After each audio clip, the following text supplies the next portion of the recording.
In the vast, sun-scorched expanse of the Ling'ai Reserve, where acacia trees sketched gnarled silhouettes against an endlessly pale sky, an almost imperceptible shift in the usual rhythm of life was about to unfold. The air, thick with the heat of a prolonged dry season, hums with a tension that only those attuned to the wild can truly decipher. It's a place where life and death perform their ancient dance daily, but some moments stand apart, etched into the memory of the land itself. This is the story of one such moment, a testament to the raw, untamed heart of the wilderness, and the unexpected intersections that can occur within it. A dying lioness, a creature of formidable power now reduced to a whisper of her former self, collapsed beside a pregnant woman, and in the silence that followed, something truly unthinkable began to happen.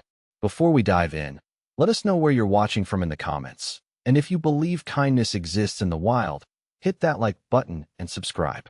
The core of this extraordinary event was a convergence of vulnerabilities. On one side, the queen of this arid domain, her body betraying her, succumbing to an unseen ailment or the brutal toll of survival. On the other, Alara, a researcher who had dedicated her life to understanding the delicate ecosystems of places like Ling'ai, her own body nurturing new life, making her both an observer and a participant in the profound cycles she studied.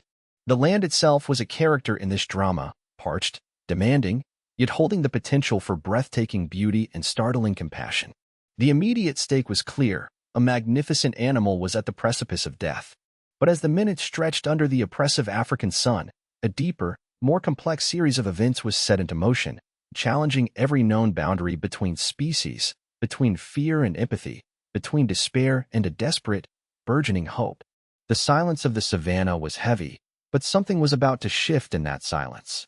Alara had been tracking a faint game trail, her gaze fixed on the subtle signs of animal passage, a scuffed patch of earth, a bent blade of grass. She was several months pregnant, her usual agile movements now more deliberate, her senses, paradoxically, both heightened and slightly dulled by the internal focus of her body. She was a botanist, her current project involving the drought-resistant flora of the region, species that clung to life with a tenacity she deeply admired. The Ling'ai Reserve was a tapestry of muted golds and browns, the vibrant greens of the wet season a distant memory. Waterholes had shrunk to muddy pits, and the herds moved with a slow, desperate urgency, their ribs showing beneath dusty hides. Alara carried a small pack with water, a notebook, a first-aid kit, and a satellite phone for emergencies, though its signal was often unreliable in the remote valley she frequented. She rounded a dense thicket of thornbush, the air shimmering above the baked earth, and then she saw it. At first, it was just a shape, a tawny mound that didn't quite belong to the landscape of scattered rocks and sparse vegetation. Her breath caught. A lioness. Not 20 yards away, sprawled on her side, utterly still. Alara froze, her hand instinctively going to her belly. Her heart hammered against her ribs, a sudden, cold dread washing over her.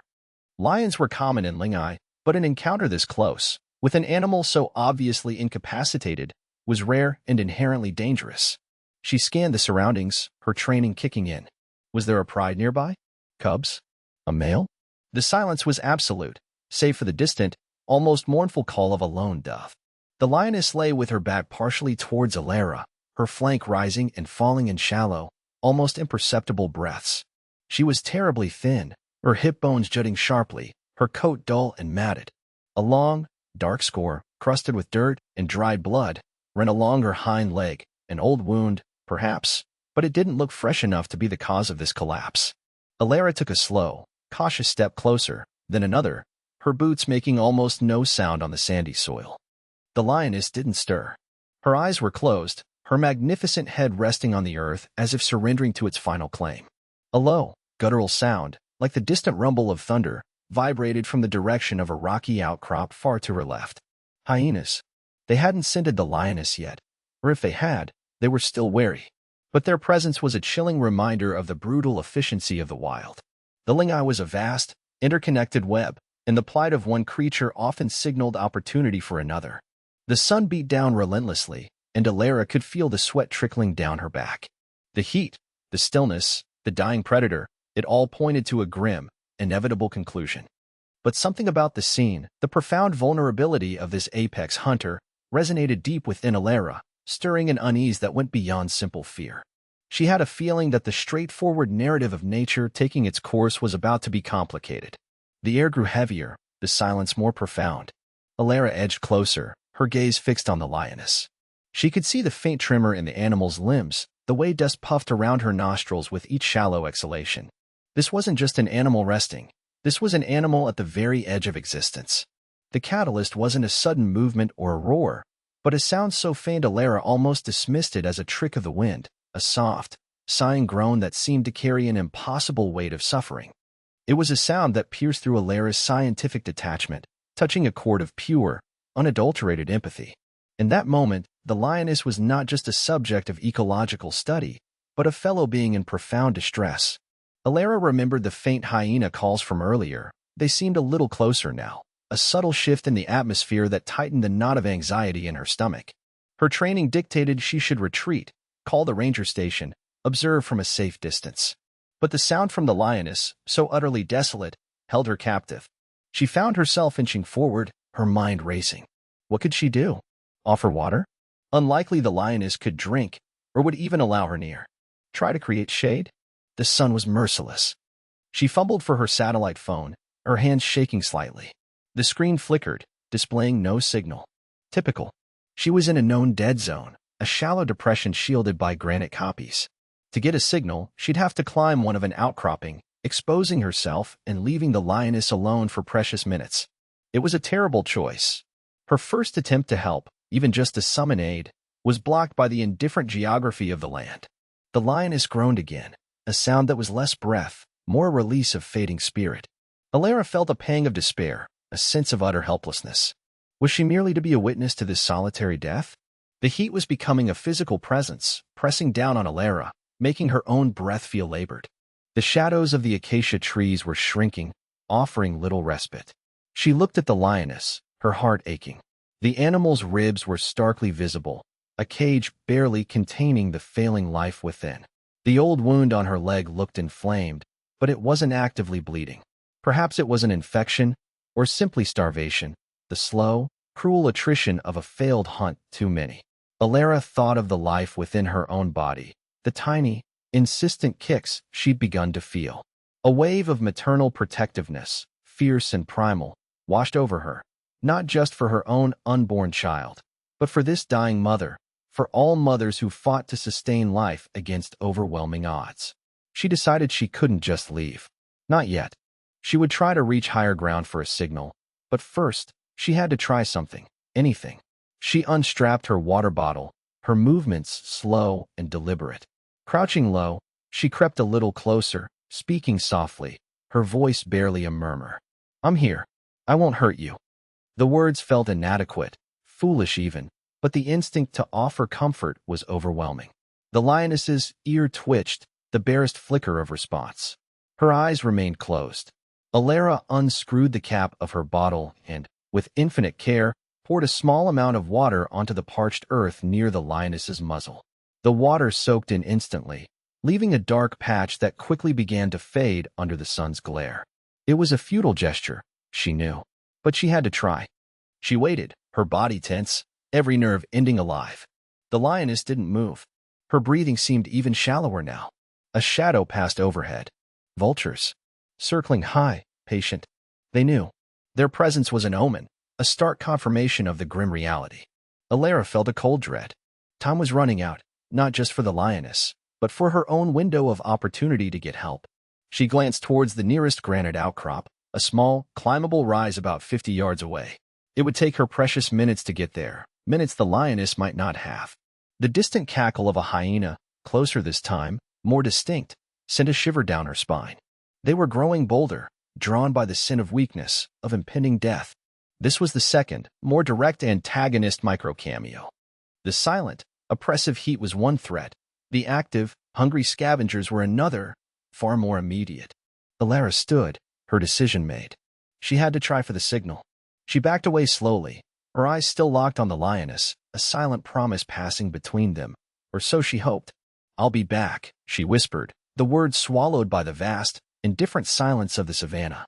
As she began to move towards the outcrop, a tiny movement near the lioness's underbelly caught her eye. It was so subtle, so fleeting, she almost dismissed it. A twitch of fur? A trick of the light? She paused, her heart suddenly pounding with a new, undefined urgency. She squinted, focusing intently. The lioness's body lay in a slight curve, and nestled deep within that curve, almost entirely obscured by her flank and matted fur, was something else. Alara crept forward again, her earlier caution warring with an almost unbearable curiosity. She moved with the slow, deliberate pace of a predator herself, careful not to make any sound that might startle. As she drew nearer, the truth, in all its devastating and astonishing clarity, revealed itself. Tucked against the dying mother, so small it was almost invisible, lay a newborn cub. Wet, impossibly tiny, its eyes sealed shut, its fur still dark and slick. It mewled, a sound so faint it was barely audible, nuzzling blindly against the lioness's unresponsive side. The unthinkable had happened. This wasn't just a lioness dying. This was a mother who had spent her very last ounce of strength to bring new life into the world, only to collapse, unable to protect it, unable to even nudge it towards warmth or sustenance. The implications crashed down on Alara with the force of a physical blow. The lioness wasn't succumbing to an old wound or starvation alone. She had been in labor, a desperate, solitary struggle against her fading strength. The scene before her was one of profound tragedy, yet also of an almost unbearable tenderness. The immense, dying predator, her power ebbing away, and this minuscule spark of life, utterly dependent, utterly vulnerable. Alara looked from the cub to the mother, her eyes stinging. The vultures circled lower. The hyena calls were closer still, punctuated by a greedy, excited yelp. They knew. They sensed not just one dying animal, but two, one of them defenseless prey. Alara's mind raced. The climb for the signal was no longer just about the lioness. It was about this tiny, fragile creature. But leaving them now, even for a few minutes, felt like a death sentence for the cub. The hyenas were closing in. She could hear their shuffling footsteps in the dry grass, the click of their claws on stone. There was no time. A wave of adrenaline surged through Alara, overriding her fear, her exhaustion, even the discomfort of her own pregnancy. A primal instinct, mirroring the lioness's own, rose within her. She couldn't fight, not in any real sense. But she could stand. She could be a barrier. She was a human, and sometimes, that alone was a deterrent. The first hyena emerged from the thorn bushes, a hulking, ugly creature with sloping shoulders and a powerful jaw. It stopped, head low, yellow eyes fixed on the lioness, then flicking towards Alara. It let out a low, whooping cry, a signal to the others. Another appeared, then a third. They fanned out, their movements confident, predatory. Alara straightened to her full height, her hands still resting protectively on her belly. She had no weapon, only her presence, her voice, and a sudden, fierce resolve. "Get back," she shouted, her voice hoarse but carrying a surprising force. "Go on. Get away from her." The lead hyena took a tentative step forward, then another. It was testing her. Alara knew she couldn't show fear. She took a step towards them, waving her arms, making herself seem larger, more threatening. "Get out," she yelled again, her voice cracking. The hyenas paused, their ears flicking, a low growl rumbling in their chests. They were accustomed to lions, to danger, but a human behaving this erratically, this defiantly, was an unknown quantity. The sun beat down. Dust swirled around them. The only sounds were Alara's ragged breathing, the hyena's guttural threats, and the almost inaudible whimpers of the newborn cub. It was a standoff, a desperate, unequal confrontation played out on an ancient stage. Alara knew she couldn't hold them off for long. Her bluff would be called. Her strength was finite. The lioness stirred. A low, incredibly weak growl rumbled in her chest, so faint it was almost lost in the tension. Her head lifted, just an inch, her clouded eyes barely focusing. She saw Alara, standing between her and the hyenas. Perhaps it was a hallucination born of pain and fever, or perhaps, in that primal space beyond species, she understood. Her head fell back, but the growl, though faint, had an effect. The hyenas hesitated. A lioness, even a dying one, was still a lioness. Just as Alara felt her resolve begin to waver, her legs trembling with a mixture of fear and exertion, she heard it, the distant, unmistakable sound of an engine. Faint at first, then growing steadily louder. Her heart leaped. The rangers. Someone must have seen the vultures, or perhaps they were on a routine patrol. Hope, sharp and sudden, pierced through her despair. The hyenas heard it too. Their heads snapped up, ears swiveling. The sound of a vehicle meant humans, and humans often meant trouble. They exchanged uneasy glances, their predatory confidence faltering. With a final, frustrated snarl, the lead hyena turned and trotted back into the thorn bushes, the others melting away behind it like gray ghosts. Alara sagged, relief washing over her in a dizzying wave. She sank to her knees, her body shaking uncontrollably. The vehicle, a familiar Land Rover, bumped into view, kicking up a cloud of dust. Two rangers, Kalo and Joseph, were in the front seats, their faces grim as they took in the scene, Alara, pale and trembling, the collapsed Lioness, and then, as Kalo knelt beside her, the tiny, almost hidden cub. The air, moments before thick with the stench of fear and aggression, now slowly cleared, leaving behind the scent of dust, dry grass, and the faint, metallic tang of the Lioness's labored breaths. Kalo, the senior ranger, moved with a practiced calm that immediately soothed Alara's frayed nerves. His eyes, weathered by years under the African sun, assessed the situation in seconds. Joseph, younger but equally capable, was already on the radio, his voice a low, steady murmur, relaying their location and the urgent need for veterinary support. Kalo gently motioned for Alara to move back a little, his focus entirely on the Lioness and her cub. He approached the great cat with infinite caution, speaking in soft, reassuring tones, not unlike the way Alara herself had spoken earlier. The Lioness was barely responsive, her breathing a shallow flutter. He carefully examined her, his touch surprisingly gentle for such a large, strong man. He noted the old wound, the emaciated frame, the telltale signs of a difficult birth. "She's exhausted," Kalo said quietly, his voice somber. "Gave everything she had for this little one." He then turned his attention to the cub, which was now whimpering more audibly, its tiny body trembling. With utmost care, using a clean cloth from their medical kit, he gently cleared its nostrils and mouth of mucus. The cub was incredibly small, clearly premature, its chances hanging by the thinnest of threads. Joseph returned from the vehicle, carrying a canteen of water and a thermal blanket. Kalo dipped a corner of another clean cloth into the water and gently moistened the Lioness's lips and nose. She didn't respond, but her breathing seemed to steady ever so slightly, a fractional change that felt like a monumental victory. He then carefully, expertly, maneuvered the cub a little closer to its mother's flank, hoping the faint warmth and familiar scent might offer some comfort, some instinctual anchor. Alara watched, her own exhaustion a heavy weight. The adrenaline had faded, leaving her feeling drained but also profoundly moved. She saw the rangers work with a quiet efficiency, a deep respect for the animals and their care evident in every gesture. There was no panic, only focused action. They created a small, temporary shelter using a tarpaulin stretched between the vehicle and a low-hanging acacia branch, shielding the Lioness and cub from the worst of the afternoon sun.